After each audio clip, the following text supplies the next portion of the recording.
Olá, povo de Deus, a paz do Senhor Jesus. Eu estou com a Bíblia Sagrada aqui e ela está aberta em João capítulo de número 4, versículo 24, que diz: Deus é Espírito, importa que os que o adorem em espírito e em verdade. É uma satisfação tê-los aqui mais uma vez em nosso canal Galardoar de ensino de presente para você. Hoje nós vamos falar sobre um assunto muito importante que está relacionado ao próprio Deus.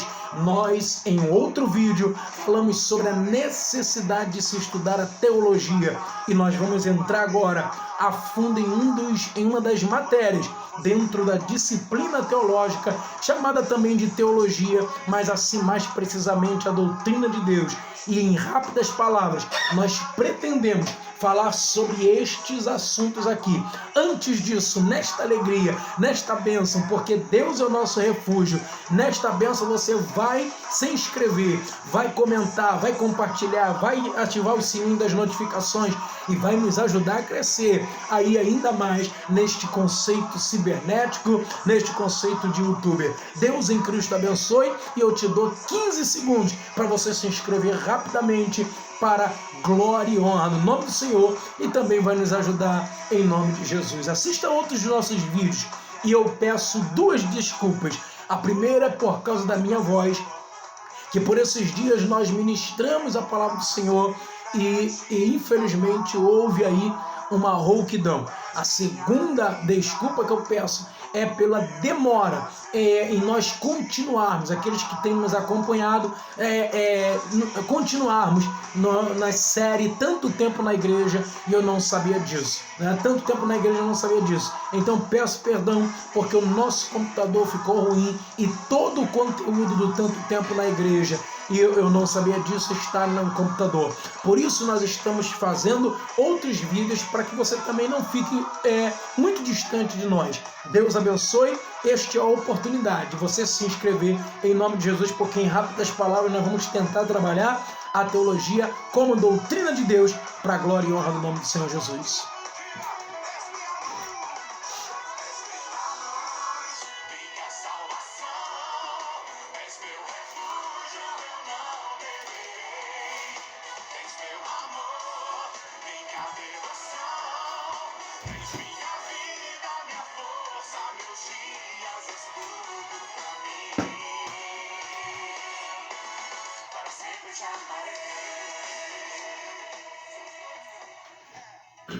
Ok, gente, glórias a Deus, é motivo de alegria tê-los aqui nesses primeiros 3 minutos em que nós entramos já aí no 320, né, como dizem por aí, 380, melhor dizendo, né, ou 220, né, entramos aí muito tranquilo para a glória e honra do nome do Senhor, e eu peço uma vez mais a sua colaboração em assistir este vídeo de maneira completa, tá ok? O YouTube também entende que quanto mais tempo você fica neste vídeo, mais também ele se torna relevante. Isso é muito importante para nós. Então nós vamos tratar sobre a ideia da doutrina de Deus e em rápidas palavras vamos falar alguns dos conceitos primordiais sobre a doutrina de Deus. E a doutrina de Deus tem alguns pontos elementares em muitas das teologias sistemáticas que nós temos a par, como a teologia sistemática de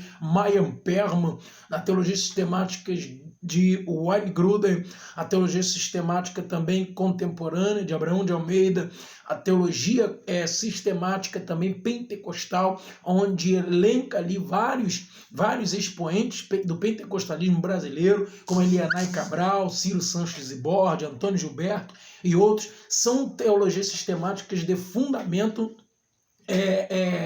tradicional, né? Isso é muito importante para nós. Então, baseado nestes livros, também nós tiramos bastante conteúdo aqui que nós vamos tratar agora em rápidas palavras, porque eu tenho percebido também que você gosta de vídeos curtos, mas também que tenham bastante conteúdo, ok? Então, a doutrina de Deus está relacionada ao quê? A sua existência. Então, tem 3 pontos principais que precisamos trabalhar: a ideia da doutrina de Deus, baseado na existência de Deus. Então, quando nós falamos da existência, nós estamos falando de pelo menos 3 pontos: a existência declarada, a existência evidenciada e a existência negada. A existência evidenciada ali também é conhecida como existência provada. Só que nós vamos observar posteriormente, como nós já vimos também em outros vídeos anteriores, nós vamos observar que essa ideia de provar que Deus existe, aleluia, é quase impossível segundo a metodologia do academicismo, ok? Então, baseado nessa ideia de que é quase impossível provar a existência de Deus, nós então observamos, assim também como o pastor Carlos Júnior tem estudado, trabalhado este conceito, ele observa corretamente, dizendo que não se pode provar Deus, mas se pode evidenciá-lo acerca de todos os vestígios que ao longo da história o próprio Deus deixou na terra para que o homem pudesse identificar que aquilo não poderia ser outra coisa a não ser o próprio Deus. Segundo o filósofo contemporâneo Mário Sérgio Cortella, ele também vai dizer que Deus é improvável, nem por isso é impossível. Então nós vamos observar que no campo da filosofia, no campo da teologia, eles estão equiparados, eles são equivalentes e nós trabalhamos efetivamente estes conceitos, ok? Então a existência de Deus declarada significa que em parte alguma das sagradas escrituras o próprio Deus permite ou deixa transparecer alguma ideia de sua existência. A ideia principal daquele que se aventura nas linhas e entrelinhas da palavra de Deus como regra de fé e prática, como livro, como objeto de pesquisa, é a ideia da fé, da fidelidade. É isto que o escritor aos Hebreus, no capítulo de número 11, versículo de número 1 e versículo de número 6, vai falar acerca do próprio Deus. O versículo de número 1 vai dizer, aquele texto corriqueiro, sobre a questão da fé. O que é fé? É o firme fundamento das coisas que se esperam e a prova das coisas que se não veem. Então também o versículo de número 6 vai dizer que, ora, sem fé é impossível agradar-lhe.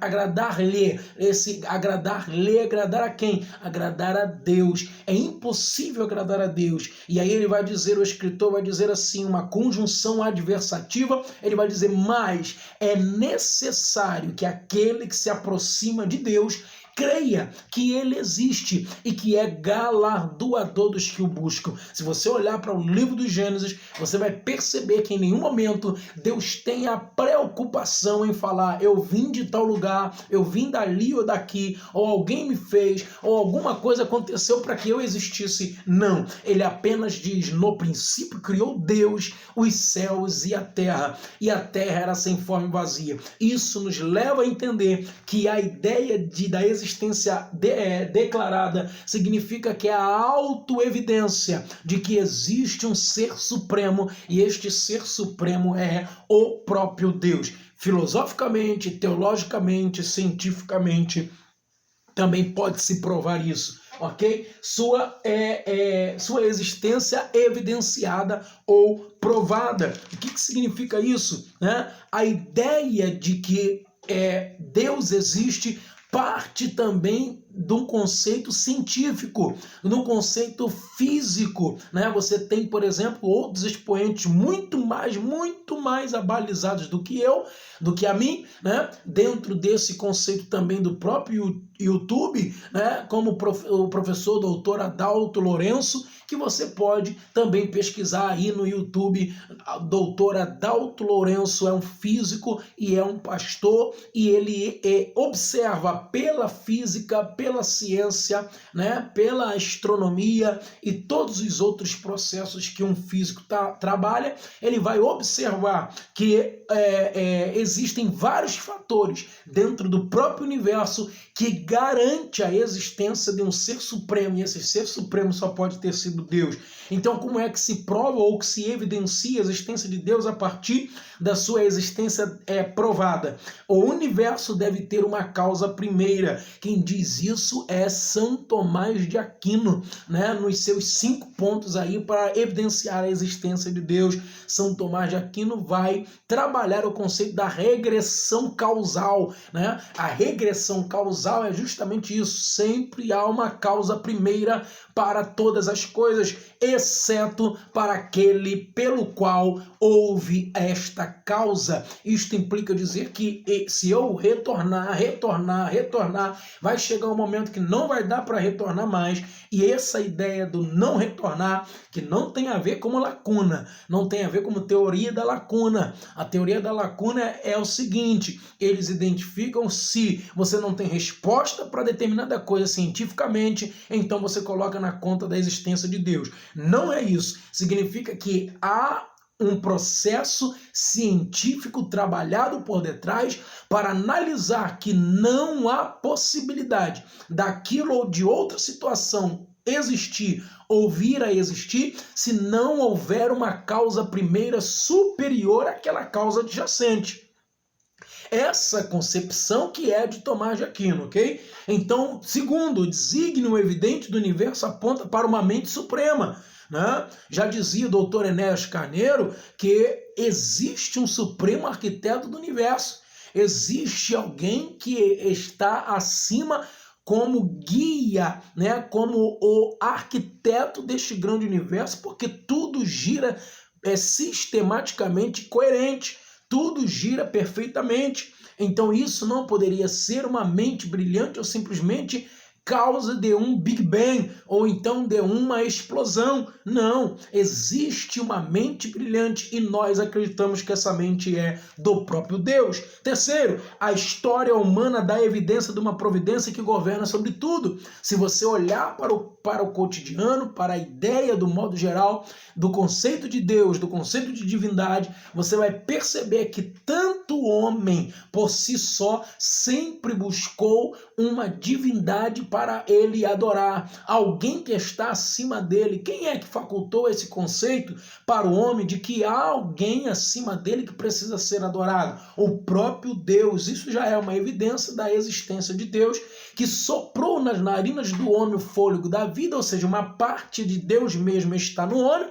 Essa parte de Deus é a parte espiritual que rege todas as outras áreas da nossa vida e é a parte, inclusive, que tem sede, né, pela presença de Deus, ou sede de adorar, aleluia, a Deus, adorar ao seu santo nome.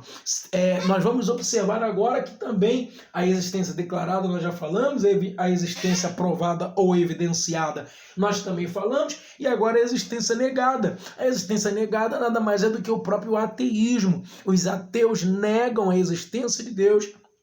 Só que existem várias lacunas para o conceito de ateu.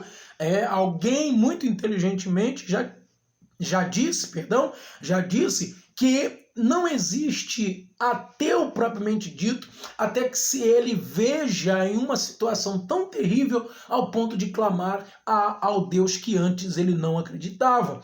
Então nós vamos identificar que o ateísmo consiste na negação absoluta da ideia de Deus. Tá? Então, para o ateu, para o ateísmo, não existe Deus. Essa é o conceito, é a conceituação básica da própria existência de Deus. A existência provada, a existência declarada e a sua existência negada. Posteriormente a isso, nós temos então a questão da natureza de Deus, né? Depois que nós observamos que esse Deus existe, que realmente ele é o supremo arquiteto do universo, que ele é realmente a figura que é a mente brilhante por detrás da minuciosidade do cosmo, do universo, né, das galáxias, de todas as galáxias, dos sóis, da lua, das estrelas, das constelações, todo este processo que gira sinergicamente perfeito, é o próprio Deus. Depois de evidenciarmos a sua existência, precisamos agora analisar a natureza de Deus. O que é a natureza? É a maneira, é o ser de Deus, é a maneira como esse Deus se porta, se comporta, né? E como é que eu sei isso? Eu sei a partir Eu sei a partir daquilo que a Bíblia, como o seu livro, pressupõe a partir da sua leitura. Então, quem é e o que é Deus? Deus é Espírito, foi isso que nós falamos agora no texto de João, capítulo de número 4, versículo 24. Deus é Espírito. Deus também é infinito, ou seja, não se pode medir. Deus é imenso, e Deus é infinito, Deus é eterno. Isso está descrito em Deuteronômio capítulo 33, versículo 27, Isaías capítulo 26, versículo de número 4. Deus é imutável, ele não muda, ele não tem variação nem sombra de variação. Deus é justo, Deus é a própria justiça, Romanos capítulo 10, versículo 3. Deus é sabedoria, 1 Reis capítulo 4, versículo 29, e também Tiago capítulo 1, versículo 5. Deus é poderoso, segundo Efésios capítulo 3, versículo 20. Deus é bondade, Deus é bondade. Mateus capítulo 19, versículo 17. Deus é verdade. Romanos capítulo 1, versículo 25. Deus é santo, Levíticos 11, 44. Isso eu estou só citando um texto apenas para evidenciar o que nós estamos propondo. Por causa disso, nós entendemos que Deus é santo, Deus é tremendo, Deus é infinito, Deus é imutável, Deus é inerrante, Deus é justiça, Deus é sabedoria, Deus é bondade, Deus é verdade, Deus é santo, santo, santo eternamente, como diz Isaías capítulo 6, lá na sua visão do trono da glória de Deus. Se eu observo sobre o seu aspecto de natureza, a maneira como Deus vive, eu também preciso conhecer os nomes de Deus, né? Os nomes de Deus também falam muito pelo próprio Deus. Os nomes de Deus descritos na Bíblia Sagrada, a Bíblia protestante, evangélica como nós temos hoje, a Bíblia, o nome de Deus, também diz muito. Nós vamos citar aqui apenas 2 nomes de Deus, que são os mais corriqueiros. Nós vamos citar o Elohim. A palavra Elohim, no original hebraico, significa Deus, mas na sua forma plural, né? Ele aparece lá profundamente ocultado em Salmo 21, em Salmo 91. Ele aparece, o Salmo 91 ali, a palavra Elohim. Elohim é a forma plural do nome Deus, identificando inclusive o conceito da triunidade, da deidade, da santidade suprema, da forma plural que representa todo este nome. A palavra Jeová significa Senhor, né? É a manifestação do próprio Deus no Antigo Testamento, de acordo com a necessidade do povo no deserto. Era Jeová quem descia, que é o próprio Deus, que significa Senhor, né? Que descia para o povo do deserto. Observe, por exemplo, nós temos aqui alguns nomes. Nós temos aqui, por exemplo, a manifestação daquilo que o seu povo necessitava. Jeová Rafá, Êxodo 15, 26, é o Senhor que cura. Jeová Nissi, Êxodo 17, 15, o Senhor é nossa bandeira. Jeová Shalom, Juízes capítulo 6, versículo 24, o Senhor é nossa paz, né? Jeová Raá, o Senhor é meu pastor, Salmo 23, verso de número 1, né? O Senhor é nossa justiça, Jeová Siquenu, Jeremias capítulo 23, versículo de número 6. Aqueles que inclusive estão desanimados, aprendem que Jeová desamparados, melhor dizendo, aprendem sobre o Jeová Jireh, o Senhor é o Deus que provê, Gênesis capítulo 22, versículo 14, quando Deus provê para si o cordeiro no lugar de Isaque. Então nós observamos que isto tudo está relacionado ao conceito da doutrina de Deus. Por fim, nós observamos os atributos de Deus. Entenda, primeiro eu vejo se ele existe realmente, e aí eu tenho a sua existência declarada na Bíblia Sagrada. A Bíblia já inicia dizendo que Deus existe, porque foi ele que criou todas as coisas. Depois eu parto para a ideia da existência de Deus, da existência de Deus a partir de sua evidenciação. Terceiro, eu olho para a existência de Deus para aqueles que o negam, e também consigo, de certa forma, ir, né, contra esses que negam a Deus. depois que eu observo que ele realmente existe, eu também trabalho o conceito da natureza, como esse Deus se comporta, como esse Deus é. Então ele é infinito, ele é santo, ele é poderoso, ele é majestoso, ele é inerrante, ele é verdade, ele é justiça, ele é sabedoria e assim por diante. Depois que eu observo como esse Deus se porta, eu vejo os nomes de Deus, e muitos nomes Deus tem na Bíblia, e nós só citamos aqui por causa do tempo. O nome é Jeová e o nome Elohim. Depois nós vamos observar os atributos de Deus. Existem dois atributos, segundo Wayne Grudem, dois tipos de atributos: os atributos comunicáveis e os atributos não comunicáveis. Eu vou falar aqui rapidamente sobre o conceito dos atributos. Atributos não comunicáveis é aqueles que só pertencem à Trindade. Atributos comunicáveis é aqueles que pertencem à Trindade, mas ele comunica, ele compartilha com o homem. Por exemplo, o amor é atributo da Trindade, mas ele compartilha com o homem. Isso é atributo comunicável ou compartilhável. O que é um atributo não compartilhável ou não comunicável? Sua onisciência, onipresença, onipotência, onividência, a sua sabedoria, a sua soberania. Deus não divide a sua glória com ninguém. Então estes são atributos incomunicáveis. Isso tudo tem textos: onipotência, Gênesis capítulo 1, versículo 1, e depois lá em Apocalipse capítulo 15, versículo 3, e capítulo 19, versículo 6. Onipresença, Isaías 66, versículo 1. Onisciência, Lucas 16, 15. Romanos capítulo 8, versículo 27 e 29. Deus é a própria sabedoria, ele é sábio por si mesmo. Romanos capítulo 11, versículo 33. Só que o homem não é sábio, o homem é louco, o homem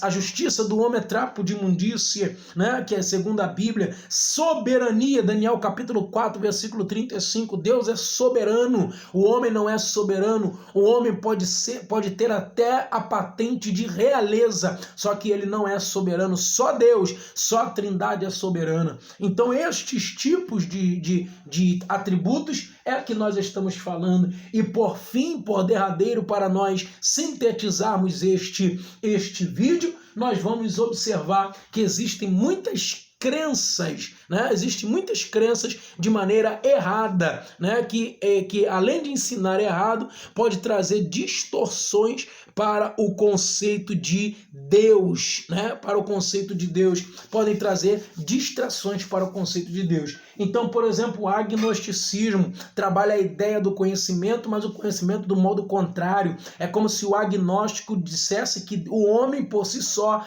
não tem capacidade alguma de conhecer Deus e nem de conhecer todas as suas entranhas. Então isso afasta o homem de Deus, porque uma vez que eu não consigo conhecer, obviamente eu não vou nem tentar chegar perto. Politeísmo, outra crença errada acerca da existência de Deus, é acerca do próprio Deus. Politeísta, aquele que é politeísta adora vários deuses. Teísmo, Deus, poli, muitos, vários. Então ele adora vários deuses. Existe um terceiro, panteísmo. O panteísmo está um pouco paralelamente ligado ao conceito de politeísmo. Qual a diferença? O politeísmo é adoração a muitos deuses. O panteísmo significa que em todo lugar eu vejo Deus, em todo objeto eu vejo Deus, em todo animal eu vejo Deus. Tudo é Deus para o panteísta. Então a vaca é um Deus, o rato é um Deus, o touro é um Deus, um busto é um Deus, né? Um imperador é um Deus, e assim sucessivamente. E por fim, por derradeiro, nós temos também o materialismo, que nega completamente. Isso veio ainda com Hegel, né? Isso veio com Hegel, com a ideia de uma fé racional, racionalizada, digamos assim. Tudo que está relacionado à fé no campo do abstrato, do metafísico, eles descartam para trabalhar o conceito materialista daquilo que é palpável, daquilo que é concreto. Então, estas são muitos atributos. Imagina você, então, numa sala de aula, trabalhando estes conceitos de maneira pormenorizada. É muito mais lento do que isso que nós falamos e trabalhamos aqui neste momento. É só para que você entenda, então, que existem muitos assuntos sobre a teologia e você não pode ficar de fora. Não pode ficar de fora. Estude, né? Se preciso for, estude teologia. Estude a palavra de Deus. Medite na palavra de noite para que você não possa cair em tentação e para que você também não seja levado por nenhum vento de doutrina. Esta é a minha recomendação. Quando você estuda Deus, quando você estuda Jesus, quando você estuda o Espírito Santo, quando você estuda os anjos, quando você estuda a si mesmo, a sua natureza, você erra menos, você peca menos, você se distrai menos, você entende o que Deus gosta, o que não gosta, para a glória e honra do nome do Senhor Jesus. Por isso, eu fico por aqui e você vai se inscrever no nosso canal. Galardoar de Ensino, o ensino de presente para você, porque Jesus é nossa cruz, Jesus é nossa salvação e nós não vamos temer temor algum. Galardoar de Ensino, o ensino de presente para você.